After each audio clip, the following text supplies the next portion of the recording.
Bueno, buenas tardes a todos, bienvenidos. Soy la doctora María Itatí Albamonte, presidenta de SAPREF.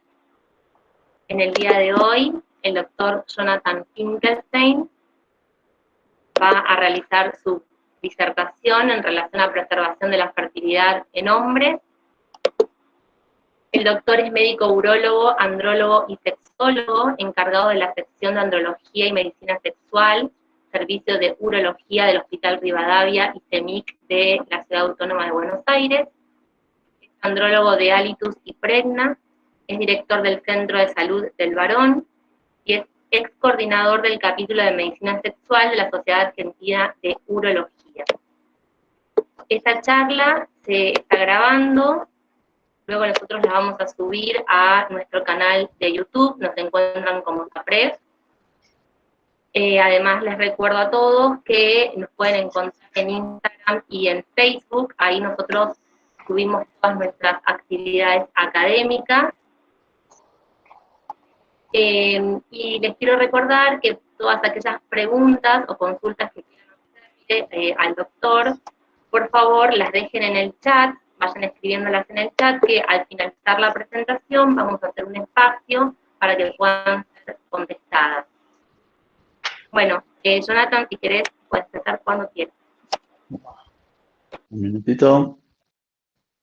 Estamos. Bueno, buenas tardes o buenas noches para todos. Muchas gracias por estar acá. Se valora mucho la presencia. Y bueno, en principio, obviamente, agradezco a la sociedad por la invitación. Muchísimas gracias. Muchísimas gracias por tener en cuenta el factor masculino que siempre queda quizás un poco relegado a la hora de hablar de fertilidad. Así que muchísimas gracias. Bueno, como fue la presentación, soy urólogo, andrólogo y sexólogo. Trabajo en 2 centros de fertilidad, en Alitus y en Pregna, y estoy también en el Salud del Varón, en CEMIC, en el Servicio de Urología del Hospital Rivadavia, así que por supuesto que después cualquier persona que necesite contactarme, sabe, me encuentra por ahí.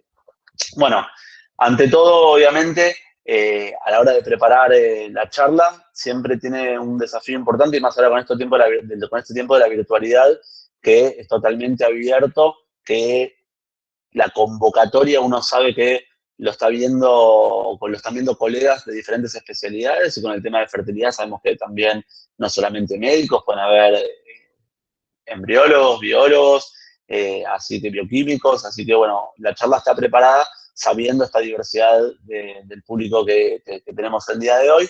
Por lo tanto, hay ciertas cosas que quizás son muy básicas para la especialidad urológica, andrológica, pero bueno, obviamente pensado en la diversidad del público. No sé quién estuvo antes, entonces no sé si ya hubieron otras charlas previas, si se hablaron otras cosas que quizás voy a repetir, pero sí me parece importantísimo, más allá de que quizás ya fueron presentadas en otras charlas, me parece importantísimo hablar de ciertas cosas para generar unos buenos cimientos, una buena base. Para empezar, obviamente voy a plantear objetivos en la charla, que después veremos si se lograron llegar a esos objetivos con la presentación.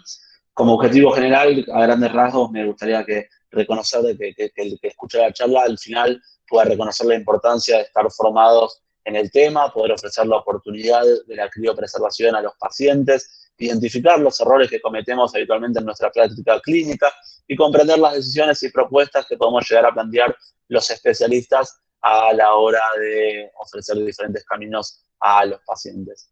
Bien, como a modo de crecimiento de base, creo que es importante dejar en claro de qué estamos hablando cuando hablamos de criopreservación. Es una palabra que deriva del griego, de críos, que significa frío, escalofrío, helado. Y bueno, la criopreservación es una técnica donde se trabaja con células, con tejidos vivos, que van a permitir el almacenamiento a largo plazo en un estado de tensión metabólica para prevenir el envejecimiento celular, manteniendo en esa célula, en ese tejido, la viabilidad, y hablando acá de criopreservación de gametos, vamos a estar hablando de la intención de mantener el potencial fértil de ese paciente que dio la gameta. El mantenimiento de los bancos de espermas, donde se guardan estas muestras, es regulado por la OMS con diferentes reglas, como para decirlo de una forma. Obviamente no todos no todo se hace en bancos de semen, sino sabemos que los diferentes centros de fertilidad tienen la capacidad, la tecnología necesaria para poder criopreservar las muestras habitualmente, pero todo regido obviamente bajo las reglas de la OMS. Sabemos que el primer nacimiento humano vivo que utilizó esperma congelado, más allá que fue con un corto plazo, fue en 1953, después en 1963 se introdujo el nitrógeno líquido, que eso posibilitó que se generalizara en lo que es en la asistencia sanitaria, lo que es la congelación de esperma. Sabemos que los espermatozoides se utilizaron en la terapia de fertilidad hasta 40 años posterior al inicio de la criopreservación, que esta es una pregunta muy típica de los pacientes. Bueno, ¿y cuánto tiempo dura eso? ¿No? Como si fuera como un yogur que pongo en la heladera. Bueno, 40 años tenemos nacimientos vivos, así que realmente eso, cuando uno le tira ese dato a los pacientes, genera una tranquilidad de, bueno, listo, está, me relajo, tranquilo, el futuro dirá después, pero 40 años es un buen número como para sorprender y decirle al paciente para que se ubique en tiempo y espacio lo que uno le puede ofrecer, ¿sí? Tener en cuenta que hoy en día la mayoría de los bancos de almacenamiento utilizan vapor de nitrógeno y tener en cuenta también que los parámetros del semen previo a la congelación van a ser un gran predictor sobre los diferentes parámetros que nosotros tenemos en cuenta a la hora de analizar una muestra y poder dar un veredicto de la calidad y de ese potencial fértil que va a tener la muestra. Bueno, como principios de la criopreservación, sabemos que se utilizan diferentes crioprotectores, como bien la palabra lo dice, evitamos que se genere daño a nivel de la célula. Sabemos que estos diferentes crioprotectores pueden tener propiedades tóxicas sobre la célula, ¿sí? Sabemos que hay diferentes medios de criopreservación de esperma que van a diferenciarse en base a, sobre todo, la velocidad de enfriamiento. Tenemos dos tipos de métodos, un método de congelación lenta, que es el más utilizado, que se basa en una disminución lenta y gradual de la temperatura, y la vitrificación, que esa va a ser una velocidad mucho más rápida de enfriamiento, a la vez con diferentes diferencias que le iremos viendo. Bien, congelación lenta genera una deshidratación a nivel de la célula, formando cristales de hielo a medida que la temperatura va disminuyendo, es gradual, ¿sí? 20 minutos a menos 20, 60 minutos a menos 86, hasta llegar a un almacenamiento en nitrógeno líquido de menos 196 grados. Es el método preferido para la conservación de espermatozoides humanos. Acá vemos las diferencias de ventajas y desventajas sobre esta criopreservación lenta y la vitrificación. Y como decía antes, tenemos que tratar de evitar, con el método que elijamos, tratar de evitar que existan daños intracelulares, daños que se van a dar a partir de la formación de hielo intracelular, a partir del estrés osmótico y el estrés oxidativo que se va a provocar dentro de lo que es la célula, provocando un desequilibrio de especies reactivas, alterando ya sea el metabolismo, la señalización celular, la integridad del ADN, funciones mitocondriales y la membrana. Por lo tanto, obviamente tengo que, el mejor crioprotector, la mejor forma también de criopreservar, siempre va a ser la que ocasione menor daño a nivel de la célula, en este caso del espermatozoide.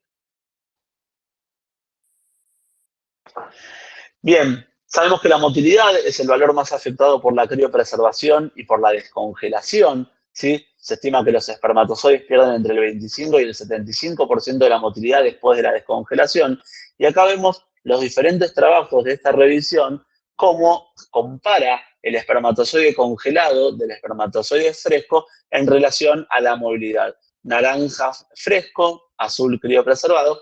Fíjense la gran diferencia que voy a tener a nivel de la movilidad sobre los espermatozoides frescos.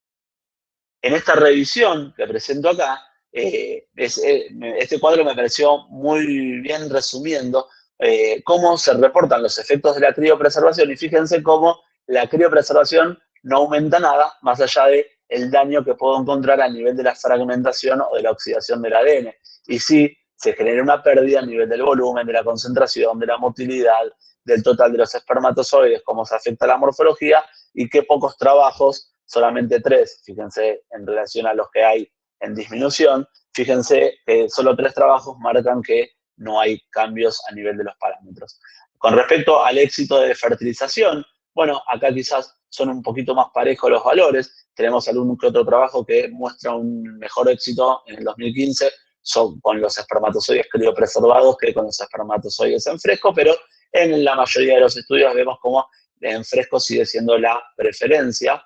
Y acá, fíjense la diferencia que se dan también. Fresco sigue siendo naranja, azul sigue siendo criopreservado, en el éxito de tratamiento con respecto a lo que yo puedo criopreservar o jugar en fresco con respecto a biopsias testiculares, ya sean con causas obstructivas o no obstructivas, ¿sí?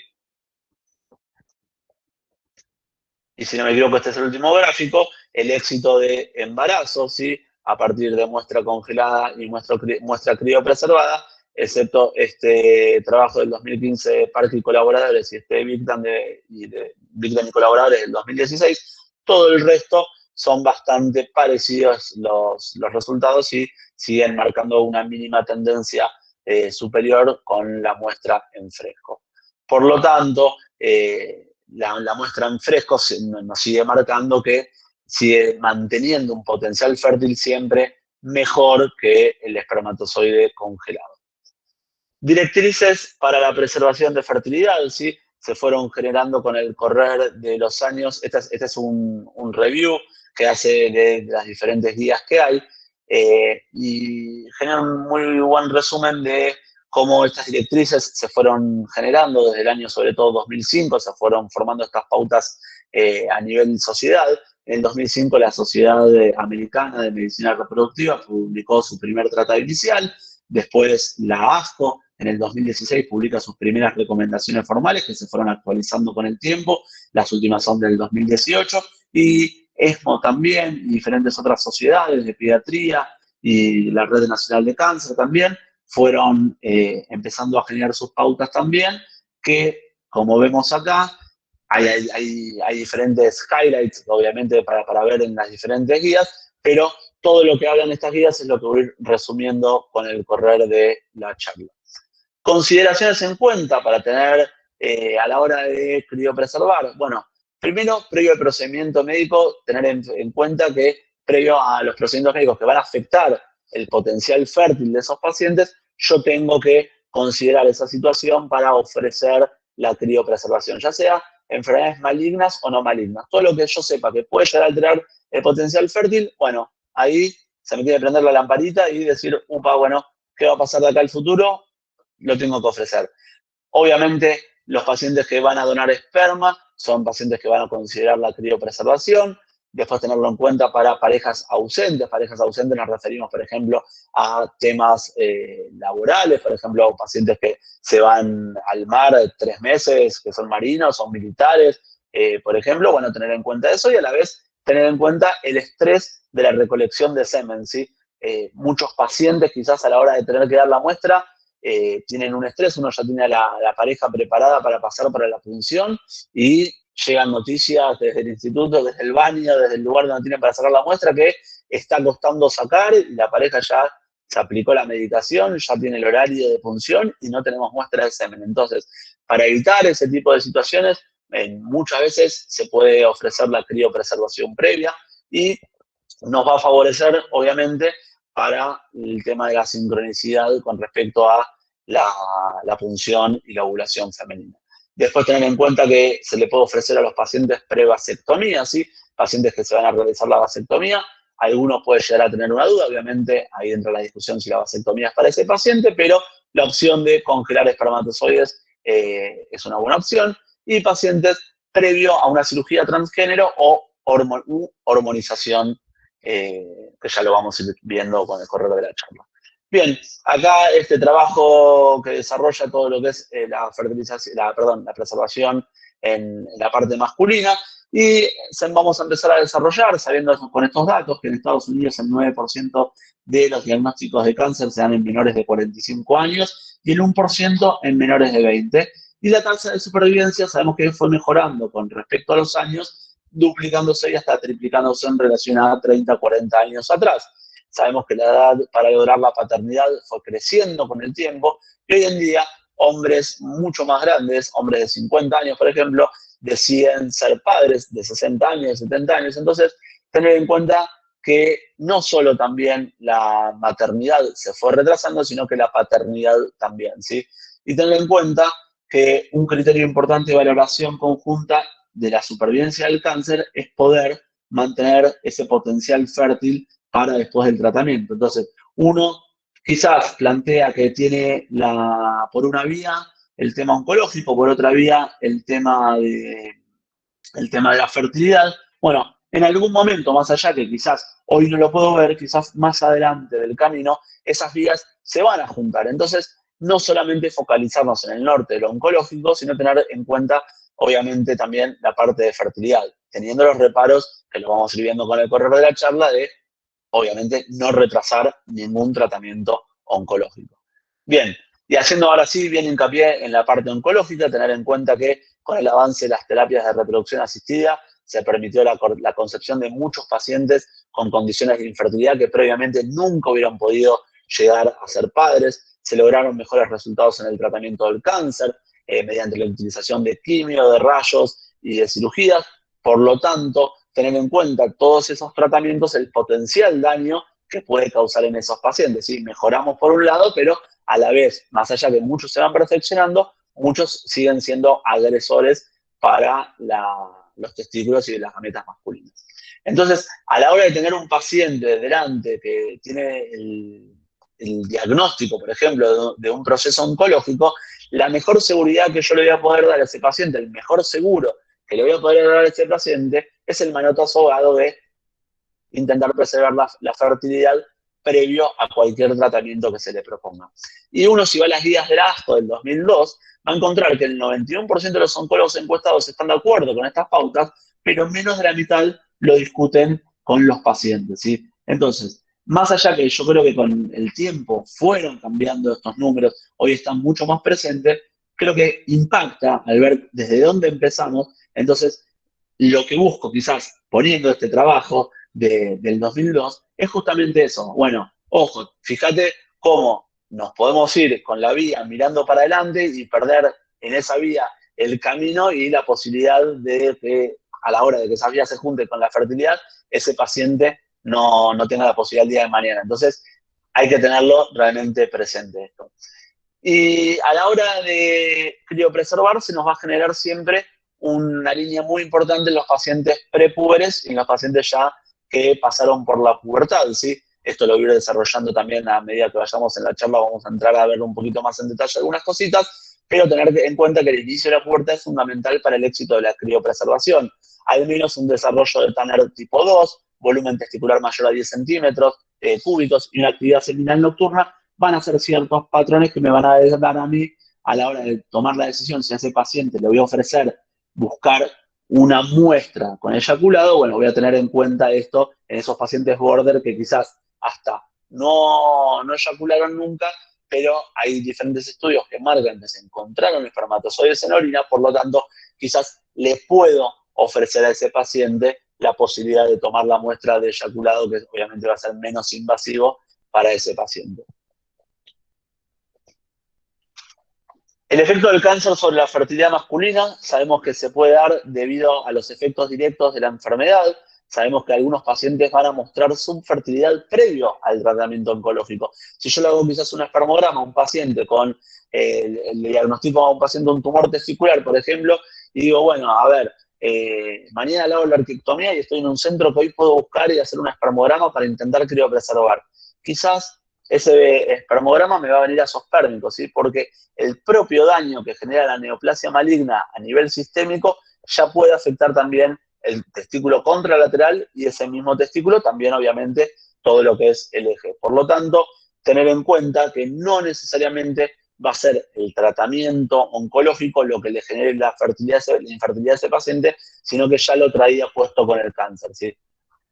Datos como para tener en cuenta, el 17% de los pacientes eran azospérmicos, ¿sí? Como el ejemplo que daba antes. La alteración en la integridad del ADN y la cromatina, a pesar de los parámetros normales del semen, pueden estar alterados. Aumento pequeño pero clínicamente insignificante en las anomalías congénitas predominantes en los nacidos 2 años posteriores al diagnóstico de cáncer. Y tener en cuenta también en la urología, si hay algún urólogo acá presente que haga prostatectomías radicales, el deseo de un paciente de preservar la fertilidad no debe asumirse en función de la edad, ya que el 20% de los hombres encuestados que se preparan para una cirugía de prostatectomía, o sea, una cirugía que al paciente le voy a sacar la próstata y le voy a sacar la posibilidad de eyacular, expresaron su deseo de preservar la fertilidad. Así que no dar por hecho absolutamente nada. En el cáncer de próstata sabemos que se da sobre todo en pacientes mayores de 45 o 50 años, y uno dice, bueno, este tipo de 65 años, ¿qué le voy a preguntar?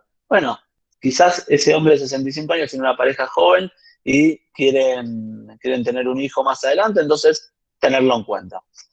La orquiectomía unilateral, que es la cirugía que hacemos nosotros para el tumor de testículo, ¿sí? El tumor de testículo, cuando lo diagnostico, el tratamiento hay que hacerlo lo antes posible, es el tratamiento quirúrgico. Y tener en cuenta que cuando hago una orquiectomía unilateral, da como resultado una reducción de la concentración y el recuento total de espermatozoides en el 85% de los pacientes. Y de ese 100% de los pacientes, o sea, 9 de cada 100 van a tener y van a desarrollar una azospermia, ¿sí? El 40% de los hombres bajo vigilancia después de la orquiectomía logran la paternidad, y la cirugía del retroperitoneo de la pelvis puede provocar daños en nervios que controlan la función eréctil, que puede ser una causa de infertilidad, y una alteración, un trastorno eyaculatorio que puede ser otra causa de infertilidad. Bien, acá hablaba bastante de lo que es la cirugía, hablemos un poco de la quimio y la radioterapia, tener en cuenta la toxicidad gonadal temporal, prolongada o permanente que puede producirse, tener en cuenta que los pacientes van a aplazar la paternidad, la esterilidad puede ser permanente y la pérdida del potencial fértil puede resultar devastadora a nivel psicológico para estos pacientes.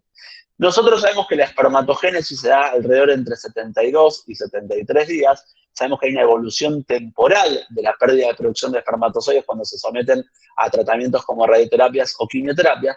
Lo que me parece interesante que vean en este gráfico es, fíjense cómo a partir de la célula madre y la espermatogonia, que se empiezan a crear las diferentes divisiones celulares hasta llegar al espermatozoide maduro, que tarda estos 72, 73 días, por cada paso de maduración que va generando ese espermatozoide, a partir de la célula madre, desde la espermatogonia, pasa por cada etapa de espermatogonia 4 semanas, de espermatocito 3 semanas, de espermatide 5 semanas. Esos son los pasos que va teniendo el espermatozoide en la espermatogénesis. Fíjense estos numeritos que hay acá, de porcentaje, entre paréntesis, y eso es lo que me marca. Con una dosis de 1 centigrade de radioterapia, a las 2 semanas, la cantidad el porcentaje de células que voy a tener en esas diferentes etapas. O sea, cómo en las diferentes etapas de la espermatogénesis se afecta diferente dependiendo de la misma dosis. Entonces, una dosis de 1 centigrade me va a dejar a las 2 semanas solamente el 1% de espermatogonias y el 52% de espermatidas, que es el paso previo a transformarse en un espermatozoide maduro. Por lo tanto, esas espermatogonias que están en una fase de diferenciación rápida van a ser mucho más sensibles a la radioterapia y a la quimioterapia. Por eso, la pérdida de espermatozoides en los eyaculados va a ser progresiva en base a las eliminaciones que se van a ir dando de estos estadios de preespermatozoides, como para decir de una forma. Se va generando un proceso denominado depresión madurativa de la espermatogénesis. La radioterapia, a pesar del blindaje testicular que se puede usar, sabemos que puede afectar a los testículos y provocar una gonadotoxicidad. Se producen reducciones drásticas a las 10 semanas de la irradiación, que ya quizás llegamos a no encontrar espermatozoides, o sea, a una zoospermia, que a las 18 semanas ya va a ser casi total, porque ya no me van a quedar ni espermatozoides a nivel del epidimo ni conducto deferente. Sabemos que la radioterapia fraccionada va a causar un mayor retraso en la recuperación de la espermatogénesis en relación a una dosis única, y sabemos que una recuperación espontánea de la espermatogénesis se puede dar a medida que van avanzando los meses, por lo tanto va a depender mucho de la dosis de radioterapia que voy a tener, es la recuperación que puedo llegar a tener o no de la espermatogénesis. La quimioterapia, sabemos que genera un efecto dependiendo obviamente de la gente, la dosis, la duración, produce reducciones temporales también, como hablábamos antes, dependiendo qué nivel va a afectar de la espermatogénesis. Dependiendo qué nivel de la espermatogénesis va a afectar, es que cómo va a afectar esa regeneración a partir de que esa agresión de la quimioterapia no va a estar más. Entonces, La recuperación final de la producción de espermatozoides va a depender de la supervivencia, sobre todo de las células germinales, ¿sí? La zoospermia no suele aparecer hasta los 2 meses. Sabemos que se deben evitar los embarazos durante el periodo de que se recibe la quimioterapia y las diferentes guías, esto lo vamos a ver después con la seguridad de qué muestra usar, las diferentes guías hablan de, por lo menos con la muestra del paciente terminada la quimioterapia, dejar pasar entre 12 a 24 meses. Sabemos que la quimioterapia va a afectar a diferentes niveles, diferentes patrones, ya sea a nivel de la motilidad, a nivel de la cantidad de espermatozoides, a nivel del ADN, generando también aneuploidías a nivel espermático.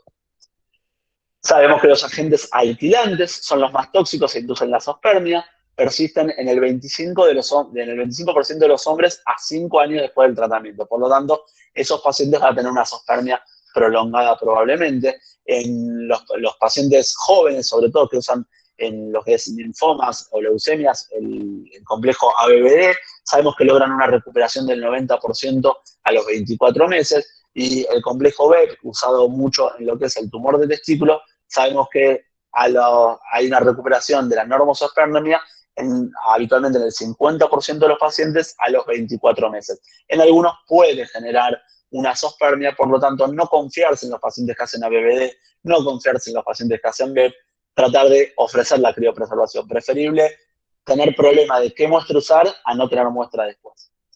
Tener en cuenta las terapias biológicas que también pueden alterar el eje y pueden generar alteraciones a nivel de la gónada. Y bueno, con estos datos, que ya sabemos esto, bueno, otro trabajo más publicado en el 2002, sabemos que más del 50% de los oncólogos encuestados no discuten la forma rutinaria de criopreservación del esperma, a pesar de que más del 90% admite que la criopreservación del esperma debe ofrecerse a todos los pacientes. Razones que comúnmente citan para no criopreservar los pacientes: falta de interés, ansiedad, inmadurez, vergüenza, orientación sexual, temas religiosos y costos y valores. Terapias reproductivas con espermatozoides criopreservados, tasa de paternidad de 49 al 82%, solo el 6 al 18% de los pacientes que eligen criopreservar usan la muestra, entre 6 a 18%. El 16% de los pacientes descartan las muestras.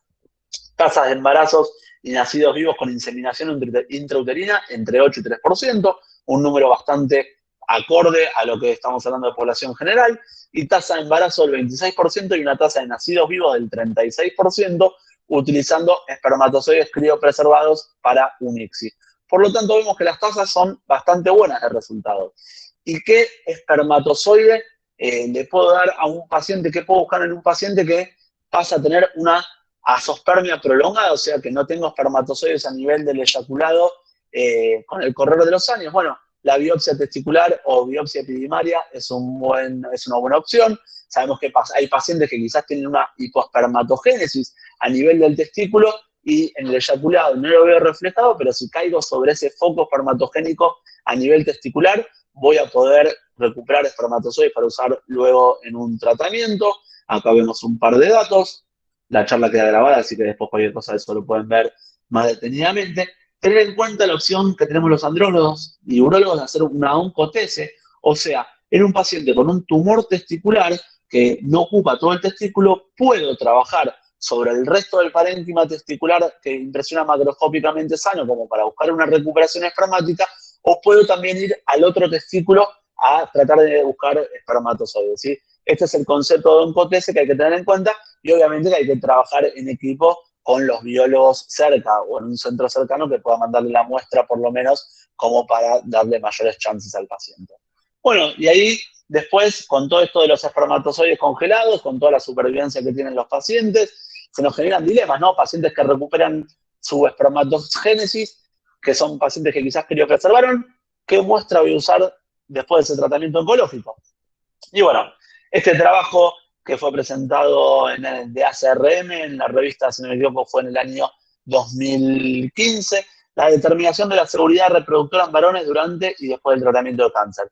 Sabemos que las preocupaciones principalmente tienen el origen en las mutaciones que pueden causarse y los daños a nivel del ADN que pueden generarse por la quimioterapia y la radioterapia. Sabemos que cualquier mutación sufrir a nivel de las espermatogonias, que se escape y que se mantenga, va a ser mantenida durante el tiempo, que no es lo mismo una mutación que se genere a nivel de una espermátide, que a partir de que esa espermátide madure, ya no va a quedar la mutación en el tiempo, ¿sí?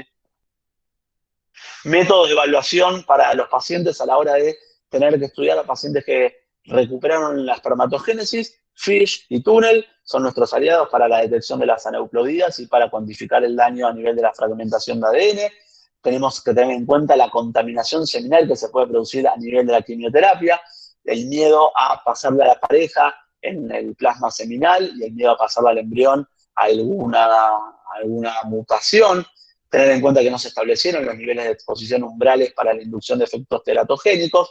Se debe aconsejar a los pacientes durante la quimioterapia usar anticonceptivo y, como decía antes, las diferentes guías y diferentes publicaciones de autores hablan entre 12 y 24 meses, también quizás mantener esos cuidados hasta poder buscar el embarazo con el propio espermatozoide del paciente.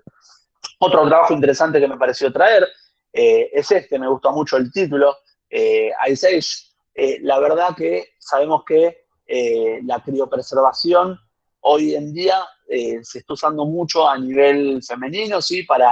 Sabiendo que se retrasa la maternidad y quizás mujeres que todavía no tienen decidido ser madres o mujeres que no tienen pareja deciden vitrificar ovocitos. Bueno, hay un montón de postulaciones, un montón de trabajos, en los congresos están apareciendo un montón de estas charlas que si el hombre también con esta paternidad avanzada tiene que criopreservar espermatozoides para tener una mejor gameta a futuro, ¿sí? Entonces, bueno, tener en cuenta que está la discusión, se habla 40 años como una edad buena como para dejar antes de los 40 una muestra criopreservada. Bueno, el concepto de esto entrando en la era de hielo me pareció muy bueno porque, bueno, tiene sus preguntas y sus respuestas todos estos temas, ¿sí? Pero este concepto de la paternidad avanzada también en el hombre es bastante importante tenerlo en cuenta. Preocupaciones éticas y legales que se dan alrededor de la criopreservación de espermatozoides, pacientes que se murieron después de criopreservar, utilización de muestras de pacientes, o búsqueda, de pacientes que, por ejemplo, acaban de tener un accidente y sabemos que hubieron recursos legales como para tomar muestras de testículo para criopreservar espermatozoides en las siguientes horas post-muerte. Tener en cuenta también en el paciente si deseaba la paternidad antes o después de la muerte, tener en cuenta si existe algún consentimiento legal, algún documento, tener en cuenta muertes repentinas que se pueden generar y que no es lo mismo que una muerte a partir de un tratamiento, una enfermedad, una patología que tenga el paciente. Y tener en cuenta también un concepto interesante de el duelo, el año de duelo, como para evaluar si realmente se pueden usar esas muestras o no, si se las quieren usar o no, plantear un periodo de espera. Tener en cuenta también en todo lo que es la criopreservación, con todo lo que hablaba antes, que hay una presión de la industria también. Y como antes hablaba, un poquito, unas palabritas de la preservación en chicos, ¿sí? Hay desarrollos muy interesantes que están surgiendo, obviamente a la hora de pensar en los riesgos que tienen los pacientes prepúberes de recuperar o no recuperar, de conseguir primero una espermatogénesis porque son prepúberes o de recuperarla, bueno, tener en cuenta que el riesgo va a ser diferente o desconocido a partir de los diferentes tratamientos que van a tener estos pacientes, ¿sí? Sabemos que la tasa de supervivencia general a 5 años en el cáncer de niños, adolescentes y adultos jóvenes aumentó en un 80% en países desarrollados. La actividad del eje hipotálamo hipófiso gonadal ocurre en la edad de la pubertad, con estimulaciones subsecuentes de las células madres de las espermatogonias, por lo tanto tener en cuenta en qué momento se encuentra ese paciente del desarrollo. Trasplantes de células madres espermatogoniales, ¿sí? El objetivo es poblar el testículo con células espermatogénicas, iniciar la espermatogénesis. Después del trasplante de estas células migran a la membrana basal de los túbulos, ¿sí? Iniciando la espermatogénesis. Este trasplante puede ser un autotrasplante, reintroduciendo en el testículo células que se cultivaron previamente, que se le sacaron al paciente a partir de una biopsia testicular previa al tratamiento, o un senoinjerto en que estas células madres son de otra especie. El trasplante de tejido testicular inmaduro, ¿sí? También trasplante de tejido testicular completo en lugar de solamente las células espermatogoniales, sino que directamente se puede hacer un autotrasplante del tejido testicular. Hay múltiples estudios en animales con espermatogénesis que se logró, ¿sí? Se puede intentar hacer una maduración in vitro de testículos, de tejido testicular criopreservado, ¿sí? Hay dos tipos de métodos, dos tipos de cultivos para hacer. Y se está trabajando en la generación de gametos espermatozoides mediante la manipulación de células progenitoras. Se está tratando de formar gametos artificiales. Tener en cuenta todo el paciente, sobre todo el paciente y la familia alrededor, que esto genera un estrés psicológico severo debido a la enfermedad y también obviamente al tratamiento de esa enfermedad. Entonces la principal preocupación de esa familia y del médico siempre tiene que ser la supervivencia del paciente, ¿sí? Nunca retrasar el tratamiento, creo que el gran concepto que hay que llevarse con la parte oncológica de lo que es criopreservación. Hablar del tema, saber que puede generar un aumento de la ansiedad, ¿sí? Y la percepción de lo que yo hable con el paciente, quizás la interpretación de lo que yo estoy hablando no es lo que yo quiero explicarle al paciente, sino entender que esa percepción de la conversación puede llegar a estar alterada por todo esto que hablábamos antes. Los pacientes pueden tener que viajar a diferentes ciudades, ¿sí? No todos los pacientes vienen en ciudades con centros cercanos para poder criopreservar, tener en cuenta eso. Consideraciones éticas que plantean desde el Reino Unido, desde el National Institute for Health and Care Excellence, recomendó que no haya un límite de edad inferior para la criopreservación de esperma, pero no discutió el uso de procedimientos experimentales en la preservación de fertilidad. En los Estados Unidos, el Comité Ética de ACRM estableció claramente que todos los procedimientos de preservación de la fertilidad sin eficacia aprobada deben utilizarse bajo protocolos experimentales aprobados éticamente, o sea, fase de investigación. No dar falsas esperanzas al utilizar procedimientos experimentales, no retrasar el tratamiento definitivo. Bien, un stop acá, tejido testicular inmaduro, ¿sí? Existen preocupaciones de seguridad sobre el trasplante de células malignas, ¿sí? Estamos hablando de un paciente quizás con un proceso oncológico que yo estoy sacando tejido testicular, que pienso que está sano, pero quizás hay alguna célula ahí maligna y se la estoy volviendo a reimplantar a un paciente sano en un futuro, o con enfermedad controlada, así que obviamente tener en cuenta. Bien, últimas filminas ya para ir terminando, que me pareció interesante hablar unas palabras, por supuesto, de toda la parte trans, ¿sí? Cada vez son más las cirugías de transgénero que se van haciendo en el mundo. Acá traigo esta publicación como para tener en cuenta, ¿sí? De una mujer de 26 años que se presentó para una vaginoplastia, ¿sí? Para reafirmar su género femenino con una penectomía y orquiectomía simultánea. 19 meses viviendo como mujer, comenzó un tratamiento hormonal con inyecciones de estrógeno y espironolactona. Después de discutir la cirugía de afirmación de género, el paciente planteó que estaba interesado en criopreservar espermatozoides. ¿Para qué? Para en un futuro hacer un tratamiento de fertilidad con su pareja o no, pero usando su genética, usando sus espermatozoides. Yo ya tuve casos, más allá de esta publicación, ya me ha pasado en consultorio con un paciente viene al consultorio con su madre, que todavía no tenía resuelto, que no iba a ser abuela en un futuro, la madre poniéndole las ideas y una mochila de piedras a la pobre chica que a los 2 días iba a hacerse la vaginoplastia, trayéndole todo este tema de la futura paternidad, la futura maternidad en este caso.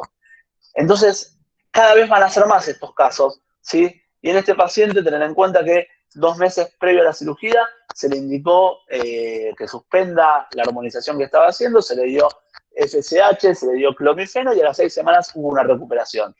Pero entiendan que en un paciente que le estás cortando la hormonización, le estás dando para que aumente la testosterona, estás yendo en contra de todo lo que viene trabajando, entonces como concepto importante que nos tiene que quedar es que hay que trabajar esto antes de la hormonización, ¿sí? Hablar esos temas, no evitarlos, no esquivarlos, porque realmente después surgen estos temas. En un estudio multicéntrico en Alemania encontraron que solamente el 9.6% de las mujeres transgénero y el 3.1% de los hombres transgénero conservaron gametos, ¿sí? Se estima que aproximadamente el 50% de las personas trans considerarían la preservación de la fertilidad, ¿sí? Entonces tener en cuenta que quizás todas estas chicas no congelaron porque no conocían del tema y nadie se los planteó, nadie los ayudó a acercarle información, ¿sí? No todas las veces se puede recuperar espermatogénesis, ¿sí? Tener en cuenta que los protocolos estándares para la conservación del semen son mediante masturbación, por lo tanto, tener en cuenta que son pacientes que quizás no se pueden ni ver el pene antes de la cirugía, entonces no es tan fácil tomar la muestra. Y el último caso como opción para criopreservación antes de la vasectomía, lo que antes hablábamos. Acá traigo una publicación de este enero en una revista de la AUA, de la Sociedad Americana de Urología, que hicieron un review muy interesante, no un review, perdón, un trabajo prospectivo a 7 años. Uno puede prejuzgar que los chicos jóvenes que hoy en día están pidiendo la vasectomía sin hijos van a ser los que vengan en un futuro a pedir la reversión de vasectomía. Bueno, este trabajo, justamente una de las cosas que plantea, de los resultados que llega, es que a 7 años son casi la recontra mayoría de los pacientes que piden la reversión son pacientes ya con hijos, en contra de lo que uno puede pensar. Por lo tanto, igualmente, teniendo en cuenta que la criopreservación de espermatozoides previo a la vasectomía es una opción válida para estos pacientes.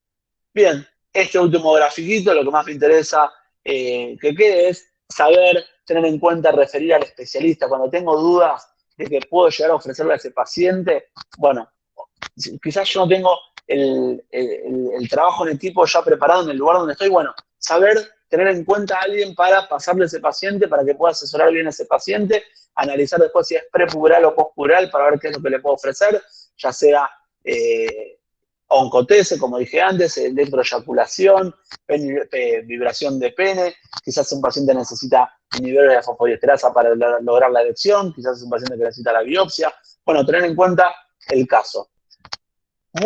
Hablé un montón, sé que fui por diferentes temas, pero la verdad quería aprovechar la oportunidad de hablar todo lo que es la parte de criopreservación en la parte masculina. Creo que los objetivos fueron logrados. Como conclusión, tener presente la opción, ¿sí? Tratar de generar en el lugar que yo trabajo un programa formal a la hora de cómo trabajar con estos pacientes que tengo que ofrecerle la criopreservación. No decidir uno por el paciente, no dar cosas por obvias, dar información, saber decir no sé y saber derivar, dar oportunidades, no perder el norte de cuál es el tratamiento que ese paciente va a hacer y no retrasar la sobrevida de ese paciente, no retrasar el tiempo y trabajar en equipo. Muchas gracias por la invitación a la sociedad, espero que se haya entendido y bueno, por supuesto abierto a preguntas y comentarios.